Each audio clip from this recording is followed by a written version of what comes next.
Hi, my name is Bhagwan Chowdhry. I'm a professor of finance at the Indian School of Business, ISB. Today, I'll be speaking with Dr. Swati Desai. Swati has a PhD from University of California, Los Angeles in management.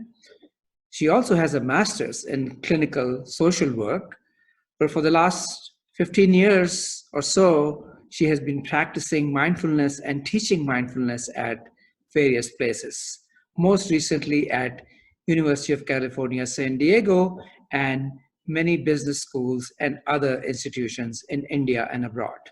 So, Swati, welcome. Thank you. Thank you, Bhagwan. Today, the class of 2020 at ISB is graduating. And Yes. today, these people are going to go out and work with leaders, and some of them will be in leadership positions as the world unfolds. So, our topic for today is 21st century leadership. Swati thinks that there is something different about 21st century compared to the 20th century that many of us lived through. So what is it that is different, Swati? What I see and what I hear about is there are three different ways, at least three different ways in which our 21st century workforce is going to look different, already has begun to look different. So number one, the AI or those kinds of tools that are coming up, that means the mechanical part of our workforce will be taken care of by machines. And what will be left for human beings is basically the creative, the judgments, the emotions, and these kinds of areas, which means the type of human capital will be managing as leaders will be different. Their expectations will be different. So what you're saying is a lot of the jobs that were considered routine, particularly in white collar, are going to be now taken over by computer programs and AI and machine learning. So we won't be requiring so much workforce to work for those things. But there are things that machines still can't do, and those you think require things like judgment. Yeah, yes. And the people who will be using are not the ones where you just expect them to put in as much work as they can, increase their productivity by being a slave driver. We will have to inspire them differently. We'll have to foster their creativity and get their ideas in a different way. Okay. How else? Okay, so the second thing that has already been happening is the women have entered the workforce. Women don't respond to criticism, blunt criticism, in the same way. And also women are more collaborative. And there are advantages of being that way. Women are also more self-introspective and so on and so forth. So that will change the nature of managing this workforce. Okay. So you're saying that the workplace is going to look different also because the composition of the workplace is going to be different. There'll be a lot more women, not only in the workforce, but also in leadership positions. So men and women are going to be working together more. Yeah, yes, absolutely. Yes. Work with men may not be the same things that would work to inspire women and make them be a productive member. Okay. Yes, and the third thing is the young population today is expecting different things. And I'll tell you what I mean by that. The prosperity that is experienced in India is changing what the young people are expecting from their job, what keeps them engaged, what inspires them. So when people become more and more prosperous, I think it's sort of like the hierarchy, Maslow's hierarchy that we know about. The basic needs are met and people are looking for more purpose and meaning when they think about their work life. Okay. So that's the other thing in which it is changed. Maslow hierarchy, in the 20th century, for many of these jobs, people were just doing it so that they could get by.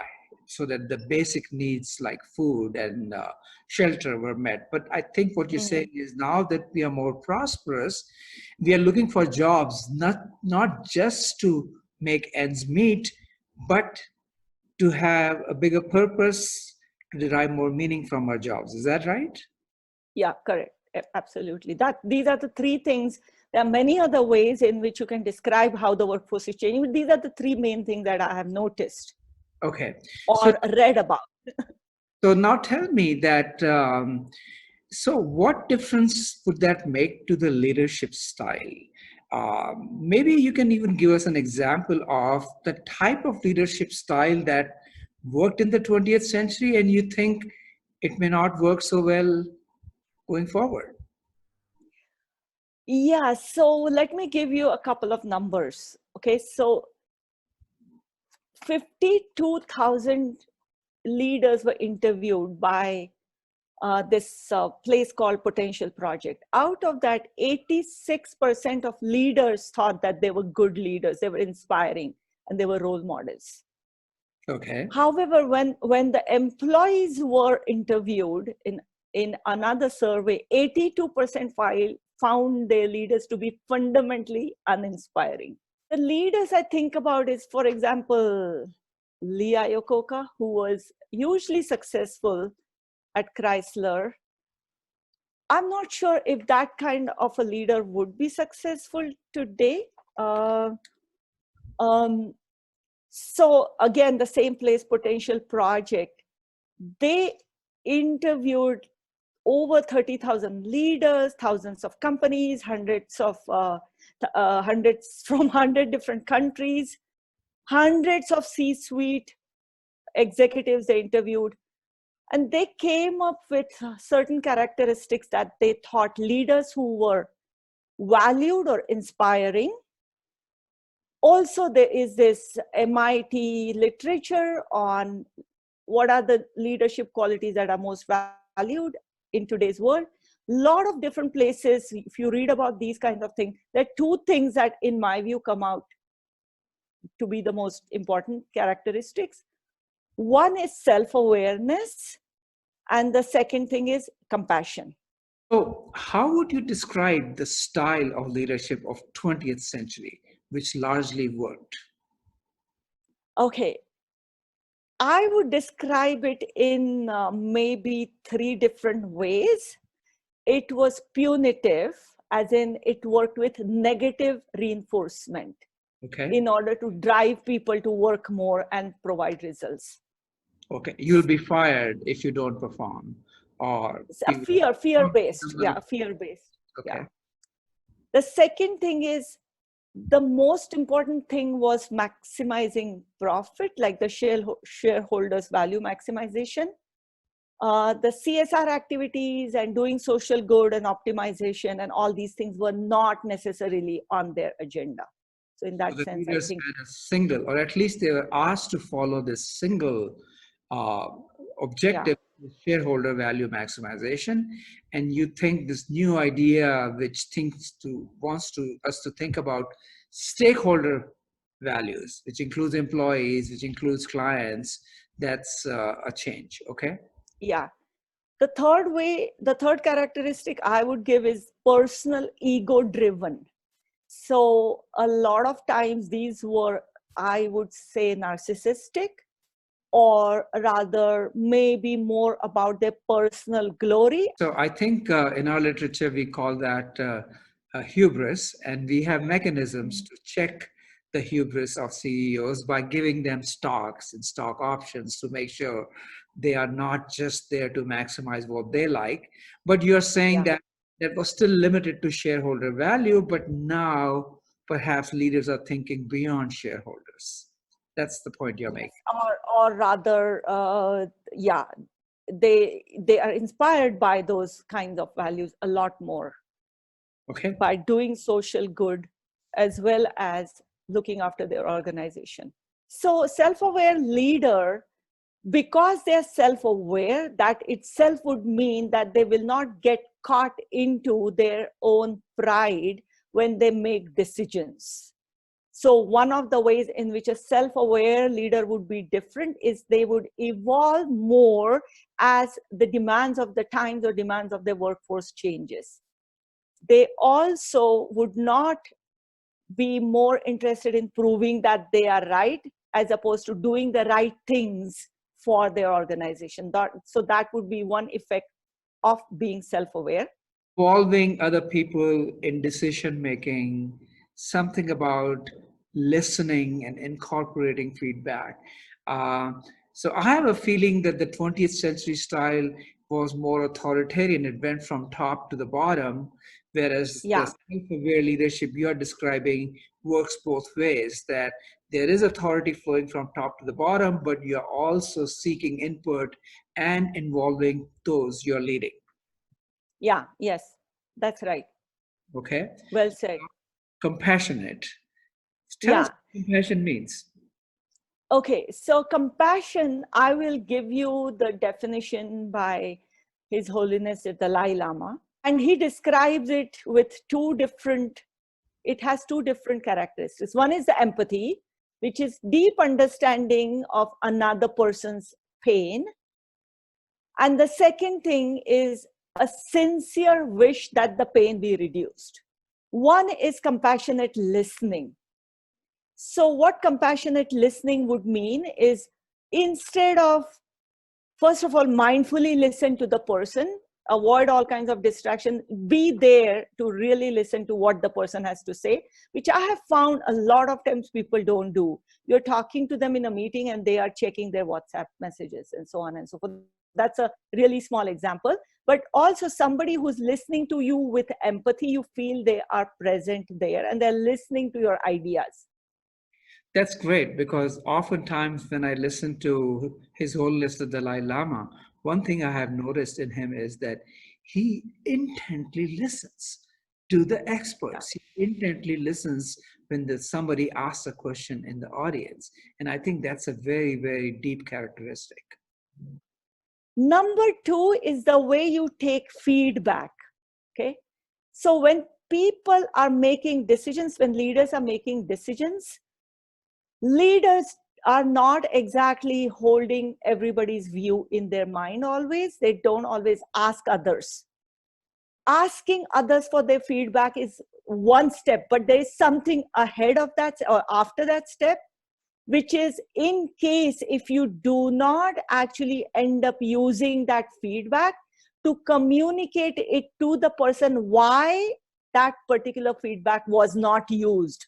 Can still make a decision which is not necessarily agreeing with everyone, but you take their views into account.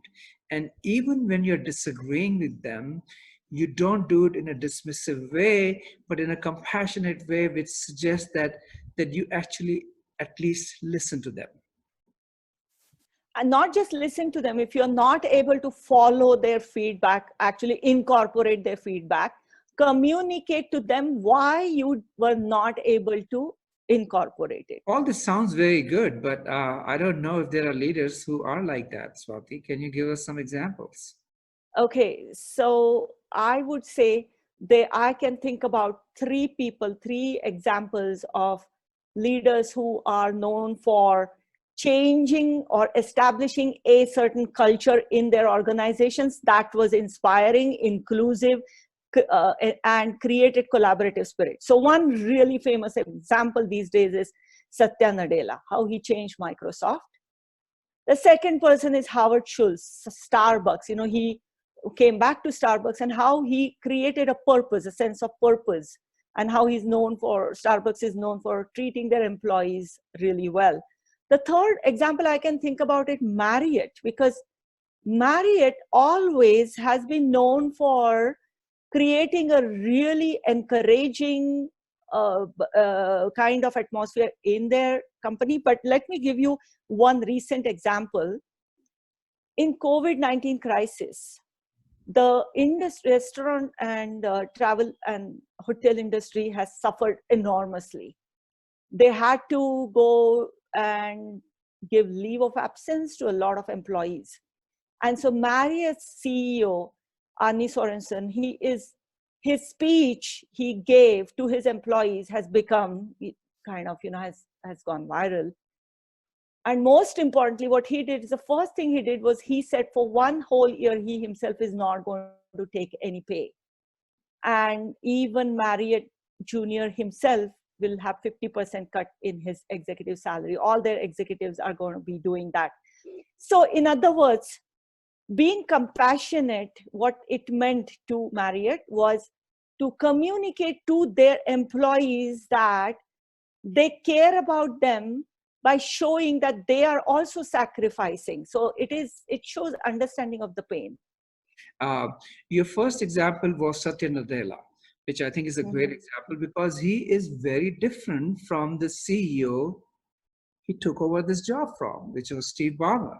So I think that's a good example of a switch from a 20th century style leader to the 21st century style leader, perhaps. Yes, and Satya Nadella is known for his empathy. That's the main thing he used when he changed the culture. Yeah. And with Howard Schultz, I think the point about not focusing entirely on shareholder value seems very important because he created this culture in which all his employees, including himself, feel like they're doing something different, that there's a purpose, they're creating something larger than profits. And he seems to imbibe it himself, but also be able to communicate it to his employees. And yes. your third example was an example of Marriott. Yeah. The compassion shows up by saying that I feel your pain and I am going to take part in that pain by making a sacrifice myself. So I think these are three really excellent examples. But I think you talked about the fact that sometimes compassion means being wishy-washy or weak or not decisive. You're saying that's not true. That is not true. In fact, compassion requires a lot of courage, a lot of struggle with your own values and deciding what is important to you, deciding how to treat people. And these things are not easy. So I would say that I have heard three different questions about compassion, which I would like to address to clarify what I mean by compassion can be misinterpreted. One thing people worry about is if I'm compassionate, they think of compassion as being nice, not giving any negative feedback, being basically, sugary, sweet kind of a person all the time, which of course will not work. Forget about organizations, but even in your personal life. So that is not how compassion works. As I said, compassion is empathy and a wish that the other person's pain be reduced. So one first misconception is if I'm compassionate, then my compassion will be misused, including by my employees. They will just take me for a ride. I'll become a pushover. That's number one fear. Too easy, you're a pushover. And you're saying that's not what compassionate leader means. No. In fact, compassion must be accompanied by confidence. And when I say confidence, that means a sort of secure feeling about your own value, your own strengths. And that's not easy for everybody to have. I understand people have their own insecurities. That's why I say to a certain degree, you have to struggle with what your values are. So the confidence is also in your own value. You understand people and you're compassionate because that is something you believe in, as opposed to worrying about what it's going to bring me. So that's what I think makes the idea of a compassionate leader. So you're saying you need to have compassion, but you also have leadership qualities, which is absolutely secure about your values. You listen to other people without fear, without worrying about what they're saying about you, but you're able to incorporate it. And that's where the leadership comes in. Okay? Yes, and you are not a dilly-dally, wishy-washy decision maker. When you make decisions after taking feedback earlier, like I said, you communicate to your people if you're not able to take their suggestion into account. That's a compassionate action. Okay. Okay, the second way in which it is misinterpreted, or rather it worries people, is sometimes you have to be kind of a you have to make really tough, bad decisions that are bad for people. Like you may have to fire people is an example, but compassion, it may not change your action, but it may change the way you actually execute that action, the way you communicate it to people. And as a result, people will not feel the same kind of betrayal or being not valued as people. Yeah, okay. Yeah, right. So that's the other thing. The third thing that sometimes people worry about when it comes to compassion is sometimes there are people who are toxic, people who are difficult, they're bullies. Okay. So people feel like if you're compassionate, that means you have to empathize with them, you have to understand them, and that may actually enable them to continue their behavior. Okay. So if somebody who's compassionate and who figures out what the person's problems are, the way you talk to the person in order to stop that toxic behavior will be different. If, let's say, it comes to like firing them or getting rid of them, if that what happens, then you do it with a certain value you hold for other people's pain in the organization. You don't do it just because you're annoyed with the person and let me just get rid of that person. But you hold in your heart that that person is creating pain for many other people in the organization. That's a good example. I think what you're saying is when compassion for all doesn't mean that you are agreeing with everyone. There are things that are right and things that are wrong, and you can still hold those values. Finish with that, Swati. So give a message to our class that is graduating today. What should There's a lot of things you have talked about, which I think are great, but give them a final message. So I would like to say one thing. First of all, whatever I'm going to say, try it out and see if it works for you. And try it out for enough number of weeks, months or something, not just once doesn't work out, because you have to overcome your own personality factors as well. Okay, so I would say, don't take a word for it, try it out and see if it works. And long enough period of time. Long enough, not just for a day or two. Yeah. Right. So I would say first, something really easy is start with mindful/compassionate listening to people. Okay. In the organization, whether you are a leader, whether it could be your boss. The second thing is the way you make your decisions, try to take feedback from others. And the way you take criticism, criticism is not pleasant. Maybe this is a third point. Let me say, feedback is the second point. Like I said, take a democratic feedback that you incorporate because you want to understand people. People need to be valued. They need to be respected if you want to inspire them. Don't pit them against each other. Create a collaborative spirit if you want to inspire the whole team. The third thing is that of criticism.